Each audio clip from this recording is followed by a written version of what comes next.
మార్గశిర గురువారం చాలా అంటే చాలా విశేషమైన రోజు. మనం ఎన్ని వ్రతాలు పూజలు చేసినా ప్రత్యేకంగా లక్ష్మీ కటాక్షాన్ని కోరుకుంటాం. మార్గశిర మాసంలో వచ్చే 5 గురువారాలు శ్రీ మహాలక్ష్మి అమ్మవారిని ఆరాధిస్తాం. ఈ 5 గురువారాలకి వ్రత కథ, కొన్ని నియమాలు ఉంటాయి. అవేంటో ఇప్పుడు చూద్దాం. వ్రత కథ. పూర్వకాలమున ఒక పల్లెటూరులో కన్నతల్లి లేని ఒక అమ్మాయి తన సవతి తల్లితో అనేక ఇబ్బందులు పడుతూ ఉండేది. ఈ బాధలు చూసిన ఇరుగు పొరుగువారు జాలిపడేవారు. ఒకనాడు ఆ గ్రామ దేవాలయ పూజారి ఈ అమ్మాయిని పిలిచి, ఓ అమ్మాయి, నీవు లక్ష్మీ పూజ చేయుట ప్రారంభించుము, మీకు కష్టనష్టములు తొలగును అని చెప్పగా ఆనాటి నుంచి మట్టితో లక్ష్మీదేవి బొమ్మను చేసుకుని భక్తి ప్రపత్తులతో చూసుకుంటుండేది. సవతి తల్లి తన బిడ్డను ఆడించేందుకు ఆ పిల్లకి అప్పగించి చిన్న బెల్లం ముక్కను కూడా ఇచ్చేది. ఆ పిల్ల ఆ బెల్లాన్ని లక్ష్మీ బొమ్మకు నైవేద్యం ఉంచేది. కొన్నాళ్లకు ఆ పిల్ల యుక్త వయస్కురాలై పెళ్లై అత్తవారింటికి వెళ్లిపోయింది. తనతో పాటే లక్ష్మీదేవి బొమ్మను కూడా తీసుకువెళ్లిపోయింది. అంతటితో ఆమె పుట్టింటి వైభవమే తరలిపోయింది.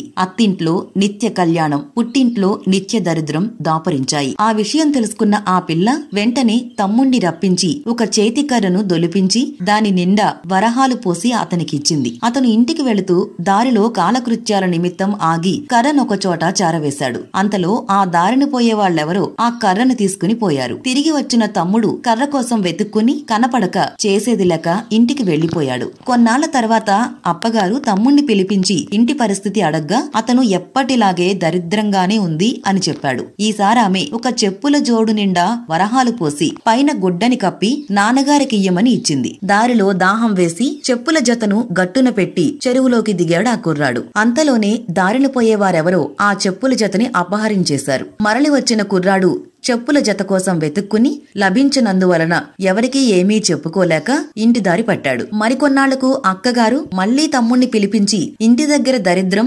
ఇసుమంతైనా తగ్గలేదని తెలుసుకుని ఒక గుమ్మడికాయని దొలిపించి దాని నిండా రత్నాలు పోసి తమ్ముడికిచ్చి తల్లికి అందజేయమంది. అతడు ఆ గుమ్మడికాయనొక చెరువు గట్టు మీద ఉంచి తాను చెరువులోకి దిగాడు. తిరిగొచ్చే లోపల అటుగా వెళుతున్న ఒక బ్రాహ్మణుడు గుమ్మడికాయను చూసి తనతో తీసుకుని వెళ్లిపోయాడు. తిరిగి వచ్చిన తమ్ముడు గుమ్మడికాయ కనపడకపోవడంతో తన దురదృష్టాన్ని నిందించుకుంటూ వెళ్లిపోయాడు. ఇంకా కొన్నాళ్లు గడిచాక అక్కగారు తన పుట్టింటి విషయాలు తెలుసుకుని వారిని ఉద్ధరించడం ఎలాగునా అని ఆలోచించి భర్త అనుమతిపై పుట్టింటికి వెళ్ళింది. ఒకనాడామె సవతి తల్లితో, అమ్మా, ఈ రోజు లక్ష్మీవారం కావున లక్ష్మీదేవి వ్రతం నోచుకుందాం, నువ్వేమీ తినకుండా ఉండు అని చెప్పింది. తల్లి సరేనని చెప్పి చంటి పిల్లలకి చద్దన్నాలు పెడుతూ తాను కూడా ఒక ముద్ద తింది. తీరా కూతురొచ్చి నోముకు పిలిచేసరికి పొరపాటున తాను చద్ది తిన్న సంగతి చెప్పింది. అందుకు కూతురు చింతించి, పోనీలే, వచ్చే వారం చేసుకుందాం, ఆ రోజైనా జాగ్రత్తగా ఉండు అని చెప్పింది.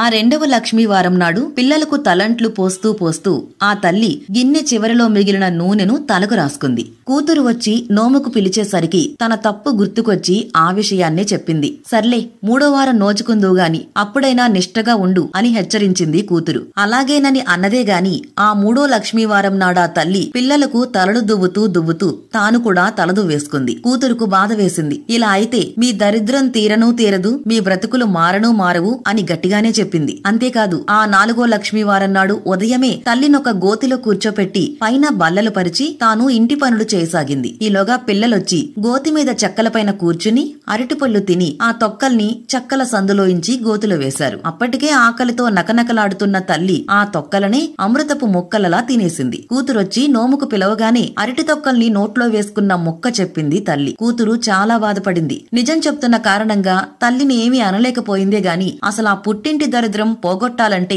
తాను మరొకసారి జన్మించాలని దుఃఖించింది. అయినా ధైర్యం వహించి, అమ్మా, చివరి లక్ష్మీవారమైనా శ్రద్ధ వహించి వ్రతం నోచుకుంటే బాగుపడతారు, లేకుంటే నేనేమీ చేయలేను అని చెప్పేసింది. అంతేకాదు ఆ చివరి లక్ష్మీవారం నాడు తల్లి కొంగును తన కొంగుకు ముడివేసుకుని ఏ అపచారమూ జరగకుండా చూసుకుని స్నానం చేయించి వ్రతం చేయించింది. కూతురు పూర్ణ కుడుములు నివేదించగానే మహాలక్ష్మి వాటిని స్వీకరించింది. కాని తల్లి పెట్టినప్పుడు మాత్రం స్వీకరించలేదు. అది చూసిన కుమార్తె ఆ నివేదనను ఎందుకు నిరాకరించావని అడగగా లక్ష్మీదేవి, అమ్మాయి, నీవు చిన్నతనంలో నువ్వు నా బొమ్మతో ఆడుకుంటుండగా నీ ఈ సవతి తల్లి నిన్ను చీపురుతో కొట్టింది. ఆడపిల్లలు సిరికి ప్రతిరూపాలు, అందుచేతనే ఈవిడిగారి నైవేద్యం తీసుకోవడం లేదు అని చెప్పింది. అప్పుడా కూతురు లక్ష్మీదేవికి క్షమాపణ చెప్పి తల్లి చేత కూడా క్షమాపణ చెప్పించగా లక్ష్మీదేవి ప్రసన్నురాలై నైవేద్యాన్ని స్వీకరించింది.